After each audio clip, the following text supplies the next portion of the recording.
In today's episode, we are talking about something that's so close to my heart and is actually the reason why I started this podcast, or is the entire premise on which this podcast is all about. And that is why the hours after work, your 5 to 9 life, are where the real growth happens for you. So stick around until the end and let's get into the episode.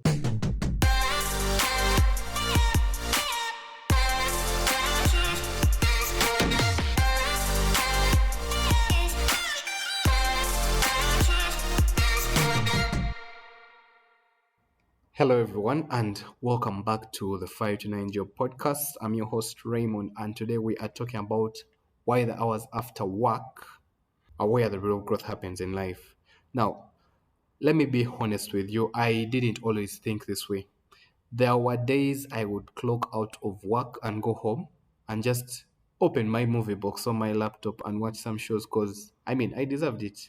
I had sent like 5 emails, I had walked like 6 miles, I had called all these people, I had done my work and I deserved to rest and not do anything until I get to work tomorrow, you know? It was comfortable for sure, but deep down, deep, okay, not so deep down. I felt stuck. I started to feel stuck, in other words. And that was about the time I got into podcasting and stumbled onto Jim Rohn and his principles of going to work on yourself. And so I started to listen to more podcasts before and after work.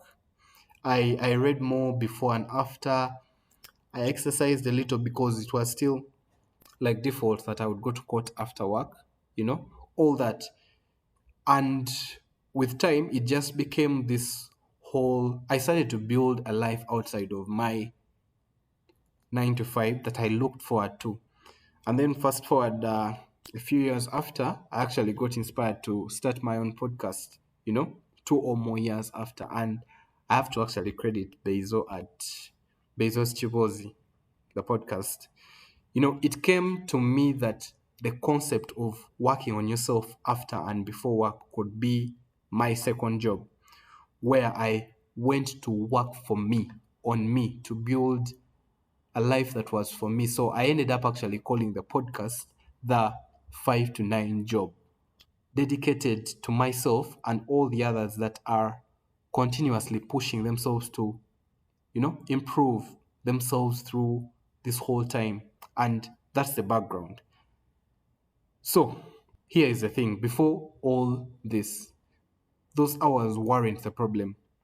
It was simply how I was using them. In other words, once I realized that my 5 p.m. to 9 a.m. time wasn't just free time, but a chance to build the future that I wanted, everything just simply started to change for me. So let's unpack this together. Why are the hours after 5 or the after hours so powerful?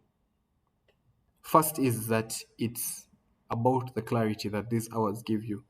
You see, your 9 to 5 is very noisy, with all the emails, the meetings, the deadlines, the people you have to meet.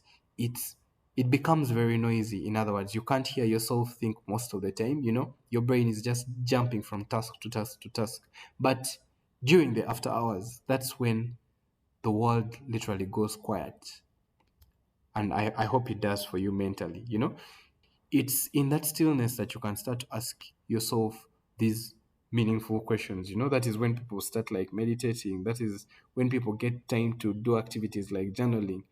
They are all done during all these hours, just because of that whole aspect of the world being a little bit more clear, because the noise is cancelled out, and you don't have so many things to do. So you start to ask yourself, what do I really want? You start to think clearly without the interruptions, and you are more present. So definitely the one reason, or the first reason I think these hours are powerful, is because of that clarity and quietness. Second is the ownership. From 9 a.m. to 5 a.m., your time belongs to your boss. It belongs to your team. It belongs to your clients, employed, self-employed, or in category 4, 5, and 6.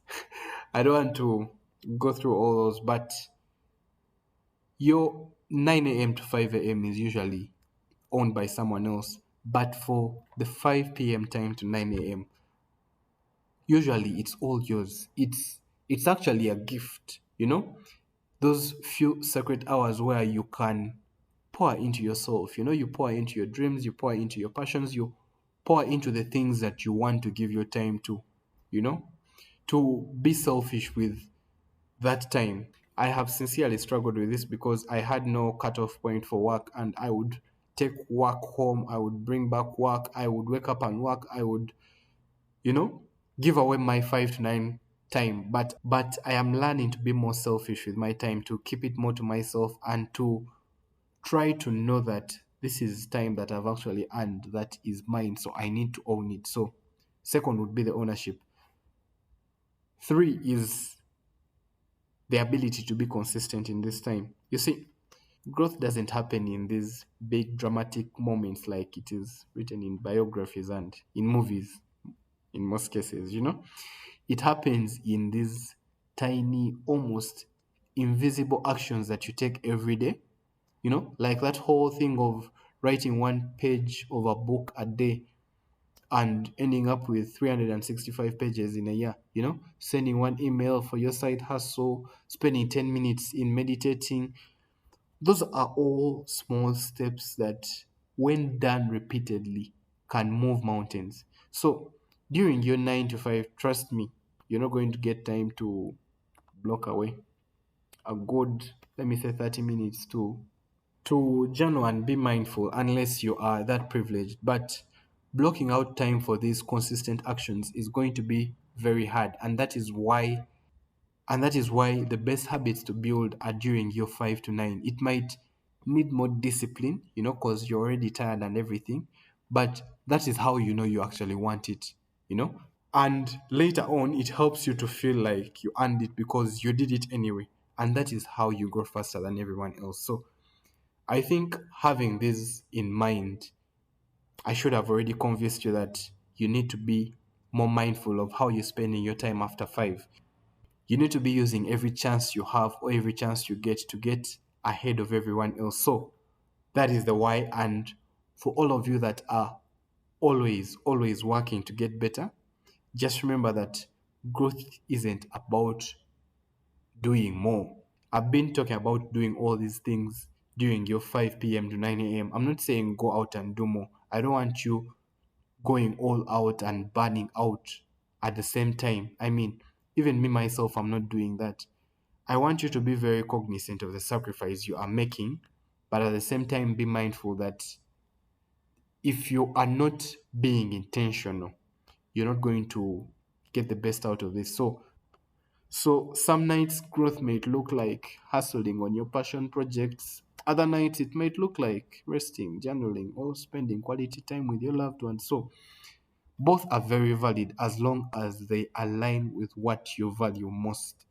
You shouldn't hustle all through. Please do not just go out there and burn through your health. Remain intentional and remember that this time isn't just free time, it is your time to work on yourself. And thank you for listening to this episode. If you found this episode valuable, share it with someone you know could use those little after hours as inspiration. Don't forget to subscribe, leave a review, and join me in my next episode. Well, until then, keep growing, keep dreaming, and as always, I'm in your corner, cheering you on.